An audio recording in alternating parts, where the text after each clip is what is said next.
episode 6 of Properly Propagated Film Reviews this year. The last time I mentioned I was going to take a completely different approach to my reviews here, so I'm going to try some new things and that. And we had a request from Dean Hutchison to try The Notebook, so I thought, yeah, I'll give it a go, and we'll see how it.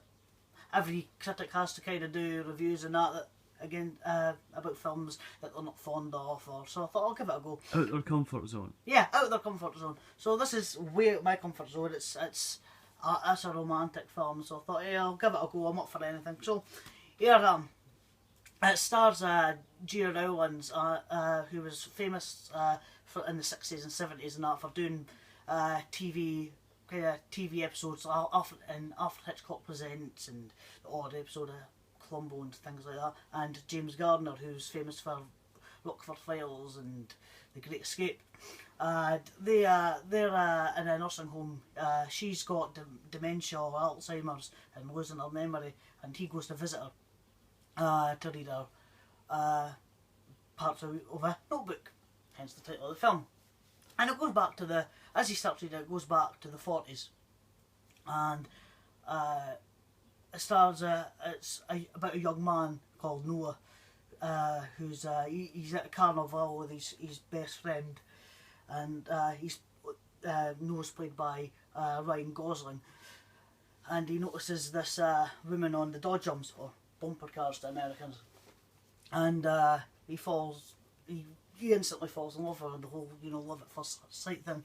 And she's the woman he falls in love with is played by Rachel McAdams.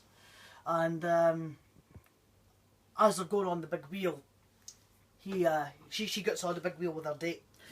So Ryan Gosling decides to follow her, gets the guy to stop the big wheel, gets his friend to stop the big wheel, or the Ferris wheel, and he decides to climb up it right to the top, Assassin's Creed style. So he tries to ask her out on a date while hanging from the big wheel. He actually jumps in the carriage first. He says, "Go on a date with me." She says no. Another guy from the 40s obviously doesn't understand the concept of no meaning no, and kind of feminism wasn't yeah, feminism wasn't right. On the borderline kind of rapey kind of thing, he decides to actually jump from the carriage onto the beam of the wheel and says, "Go out with me."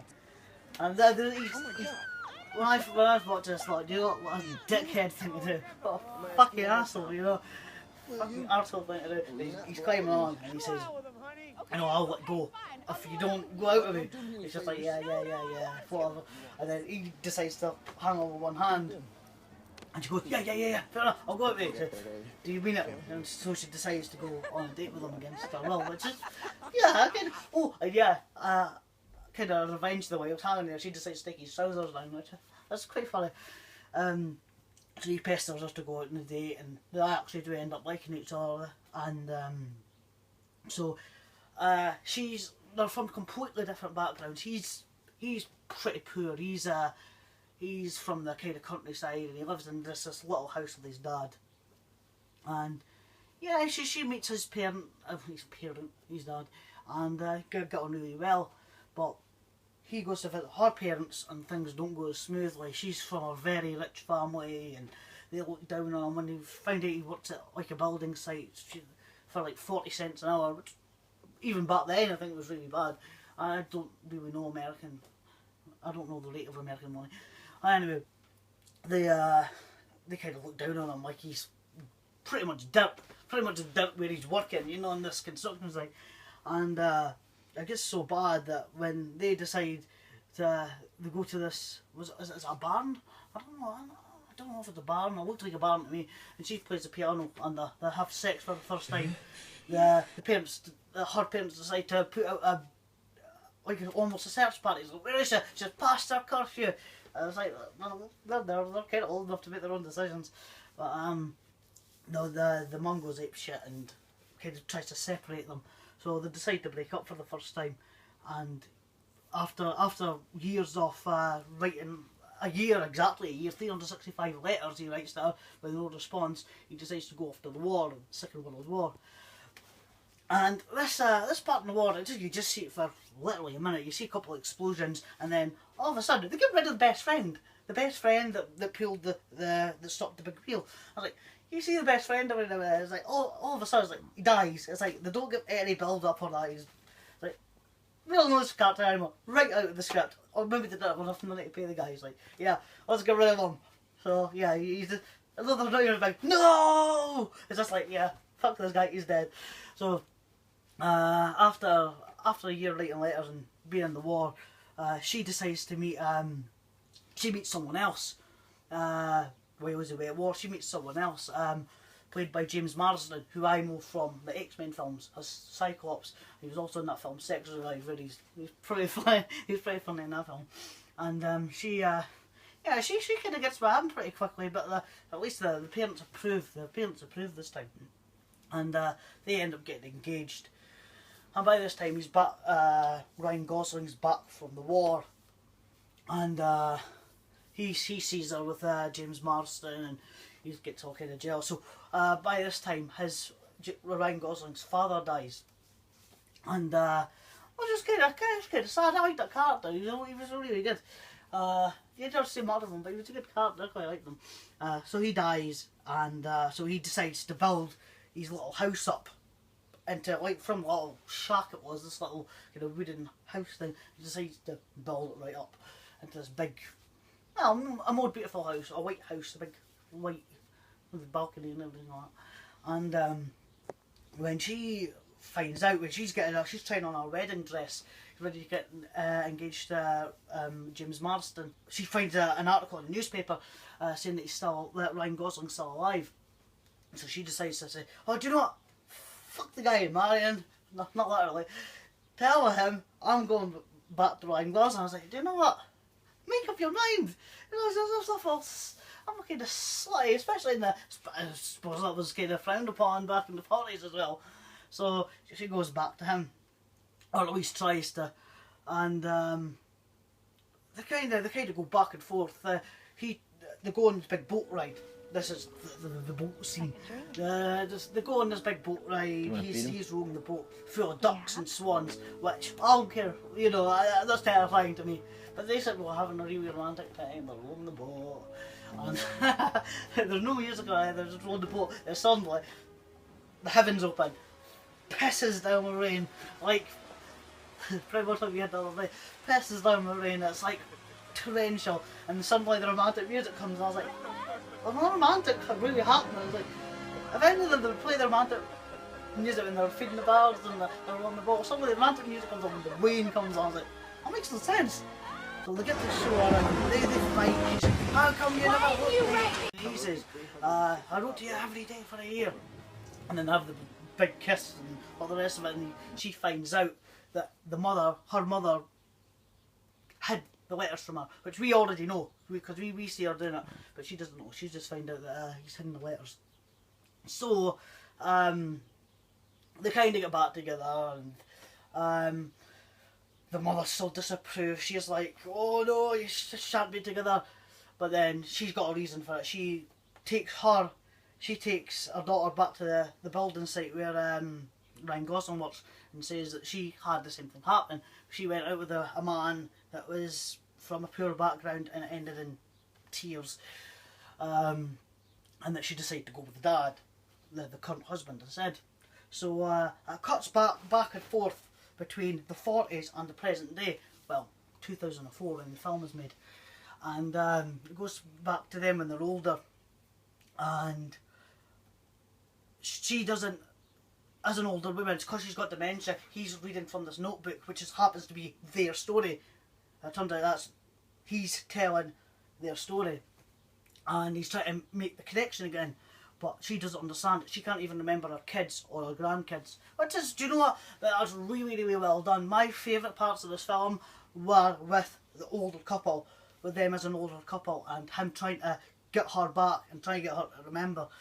That was really well done. You've got two great actors there, and Gina Rowlands and James Garner. Two great actors, and they're absolutely brilliant in this film. I think they're really, really good. He tries to get her to remember as much as he could about their past life, and as she starts to remember, she says, yeah, I know. And then all of a sudden, it's like the dementia kicks in again. I don't know how dementia, no one really knows how it works, kicks in, and then she all of a sudden forgets who he is and starts screaming her head off. And it's one of the best scenes in the film. It's really, really well done. The acting is phenomenal. He's devastated that she can't remember everything that happened, and suddenly, as he calms her down, she says to him, she says, "So what happened between?" She doesn't, because she's forgotten again who the story is about. She says, "So what happened between Ali and I forget James Marsden's character's name?" She says, "What happened between them?" She says, "I just ended." She says, "That was it." He says, "They got together. That was it." And then she goes, "No." She says, "I remember something more."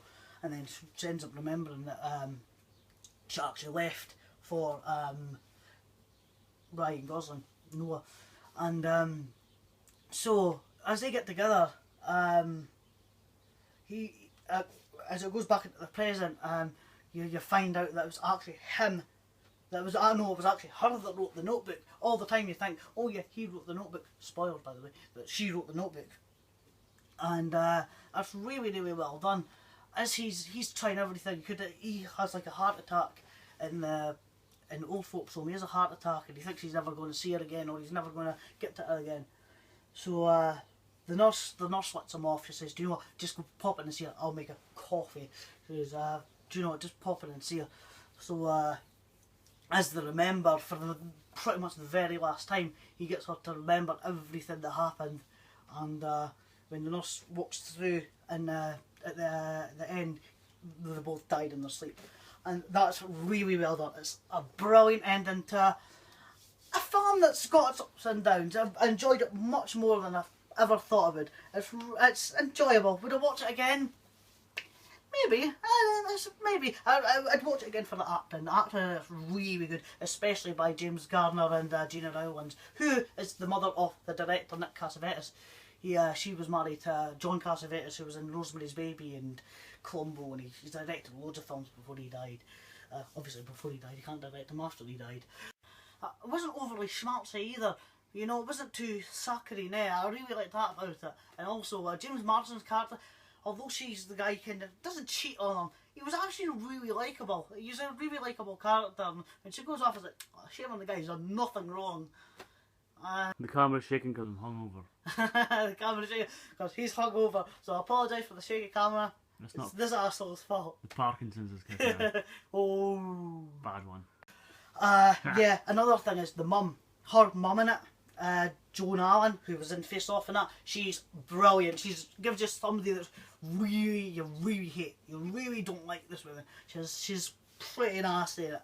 You get a lot of sympathy when she tells you why, but you still really don't like her. Ali, the young Ali, played by Rachel McAdams, was a little bit whiny and annoying at times. I think she's quite a good actress, but a wee bit whiny and annoying. Ryan Gosling's pretty good at it, but I think the biggest strengths for me were in the Old Folks Home. You don't see too much of it, but you don't really need to. But oh god, I was pleasantly surprised. So I'll thank Dean Hutchison for this one. And yeah, I was pleasantly surprised. And yeah, is that everything, do you think? Yeah, we got to use the intro as well. Oh yay, and yeah, tell me what you think of the intro. I got the intro. Tell me what you think about the whole new format. If it works out, we'll find out. I thought all 32 viewers. Tell me what you think. Yeah, I'd love to in the comments. Let me know what you think. Like, tell your friends, subscribe, and I'll be back with more videos hopefully. Make fun of us. Yeah, make fun of us. Alright.